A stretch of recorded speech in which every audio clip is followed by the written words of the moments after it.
बच्चे अपने घर में कैद होकर अपनी सारी क्रिएटिविटी खत्म कर दें, हमारे बच्चों की प्रतिभा का सम्मान किया जाएगा। इसीलिए पेश है डिजिटल बाल मेला।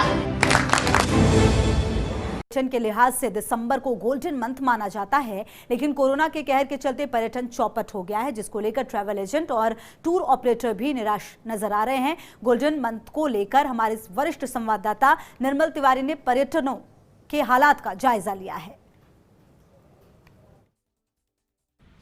दिसंबर को पर्यटन के लिहाज से गोल्डन मंथ कहा जाता है और आज इसकी शुरुआत हो गई, लेकिन कोविड-19 पैंडेमिक के चलते जो फ्लो है टूरिस्ट का, उसमें उतनी आशाजनक वृद्धि नहीं हुई है। हालांकि उसके बावजूद जो टूरिस्ट है वो आ रहा है लगातार, लेकिन जो ग्रैंड सेलिब्रेशन की जो तैयारी होती है, जो एक रौनक देखने को मिलती है ट्रैवल एजेंट और टूर ऑपरेटर्स के चेहरे पर, वो दिखाई नहीं दिया।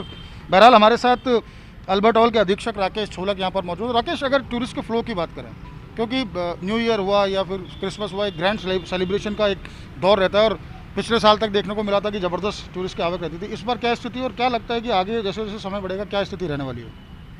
देखिए, इसमें कोई डाउट नहीं है कि दिसंबर का महीना वास्तव में टूरिस्ट के लिहाज से हमारे मोनूमेंट्स, म्यूजियम, टूर ऑपरेटर और होटल एसोसिएशन के लिए बहुत ही गोल्डन महीना रहता है।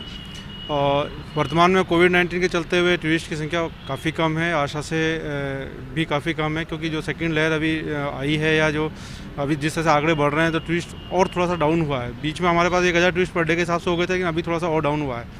राकेश को उम्मीद तो है कि टूरिस्ट बढ़ेगा, लेकिन सिर्फ उम्मीद है, कारण सीधे तौर पर यह है कि इंटरनेशनल जो फ्लाइट्स हैं उनका संचालन पूरी तरह से बंद पड़ा हुआ है। कोविड के चलते कोई भी देश नहीं छोड़ना चाहता, कोविड के चलते डोमेस्टिक टूरिस्ट है वो भी उतना नहीं निकल रहा है, उसके बावजूद एक उम्मीद बंधी हुई है। राकेश, लगता है 15 के बाद ऐसी स्थिति बनेगी कि क्रिसमस और न्यू ईयर पे, खासकर अगर जयपुर की बात करें, जोधपुर, जैसलमेर की बात करें, जो एक फ़्लो बनता था उतना भले ही ना हो, लेकिन उससे कम थोड़ा बहुत अगर फ्लो बनता है, तो क्या लगता है कि इससे ट्रैवल इंडस्ट्री को या टूरिज्म इंडस्ट्री को कोई बूस्ट मिलेगा?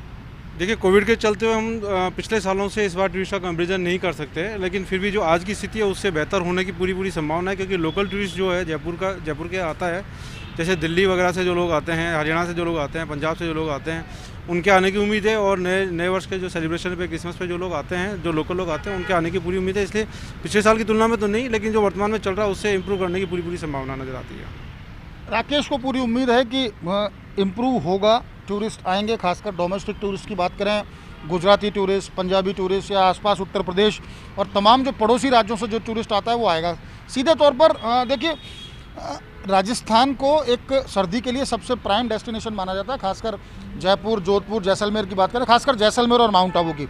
लेकिन अभी तक जो ट्रैवल इंडस्ट्री के पास जो एक फ़्लो बना है, जो एक उम्मीद रहती है कि हाँ उनके पास बुकिंग आएगी, वैसी बुकिंग नहीं आई है। उम्मीद की जानी चाहिए कि कोरोना को लेकर जो एक भय व्याप्त है पूरी ट्रैवल और टूरिज्म इंडस्ट्री में, वो भय भी खत्म होगा और जैसे जैसे क्रिसमस और न्यू ईयर नज़दीक आएगा, वैसे वैसे टूरिस्ट का फ्लो भी बढ़ेगा। कैमरा पर्सन राम निवास के साथ Nirmal Tiwari, First India News, Jaipur.